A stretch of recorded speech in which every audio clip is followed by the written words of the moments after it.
Mass TV news కి స్వాగతం. విలువైన రాజకీయాలు చేస్తా గతం గతహ సవితమ్మ మా మధ్య చిచ్చులు పెట్టడం మానుకోండి. మేమిద్దరం ఒకటైతే మీ పప్పులు ఉడకవని పార్టీని నాశనం చేస్తారా?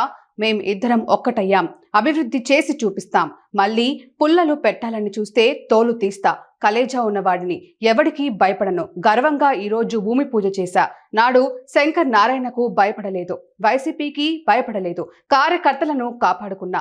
తగ్గేదే లేయిక అంటూ ప్రసంగించిన ఎంపీ బీకే పాదసారథి. ఆ రోజు ఎలక్షన్ బిఫోర్ ఒకటి హామీ ఇచ్చా. నేను 2024 ఎలక్షన్ ముందు ఒక ఇన్ఛార్జ్ గా మారు చెప్తా. ఏ కష్టం వచ్చినా ఏ నష్టం వచ్చినా కార్యకర్తలకు అండగా ఉంటా. ఎవడొచ్చినా తోసేసుకొని పోతారని చెప్తా. ఆ విధంగా కాపాడుకుంటూ వచ్చాం. ఎక్కడ ఇబ్బంది లేకుండా వాళ్ళ దౌర్జన్యాన్ని ఎండగట్టా నిలదీశాం. అదేవిధంగా ఆయన మంత్రి అయినా కూడా, శంకర్ నారాయణ మంత్రి అయినా కూడా మా రేటుకు భయపడేవారు కానీ ఎక్కడ ఇది కాలేదు, ఎక్కడ డిస్టర్బ్ కాలేదు. ఆ విధంగా నియోజకవర్గాన్ని కాపాడుకుంటూ వచ్చాం. 40 ఏళ్ళు సుదీర్ఘమైనటువంటి రాజకీయం చేశాం. కానీ నాకు బాధ వేస్తా ఉంది.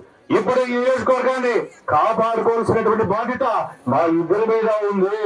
అక్కడక్కడ కొంత స్వార్థపర శక్తులు ఉన్నాయి. వీళ్ళిద్దరూ మాట్లాడుకుంటే మా పెద్దలు ఉడుతున్నటువంటి పెద్దలు ఉన్నారు ఇక్కడ. దాన్ని కూడా తీవ్రంగా ఖండిస్తా ఉన్నా. ఇక్కడ పెద్ద మనుషులు వాళ్ళు కూడా ప్రత్యేక జారీ చేస్తున్నా.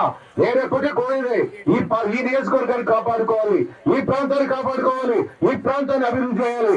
అంతే తప్ప మీ పబ్బం పట్టం ఉడకదని సందర్భంగా హెచ్చరిక జారీ చేస్తా ఉన్నా. ఏ కార్యకర్తకు అడ్డం వచ్చినా, ఏ కష్టం వచ్చినా, ఏ కూతవేటు దూరంలోనే ఉంటా తెలుసంటే తప్పకుండా వస్తానని సందర్భంగా తెలియజేస్తా ఉన్నా.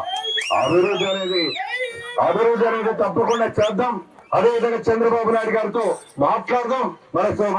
మనకు సంబంధించినటువంటి కష్టాలు ఆయన తెలియజేసి ఎక్కువ నిధులు రాబట్టుకున్నామని సందర్భంగా తెలియజేస్తాం.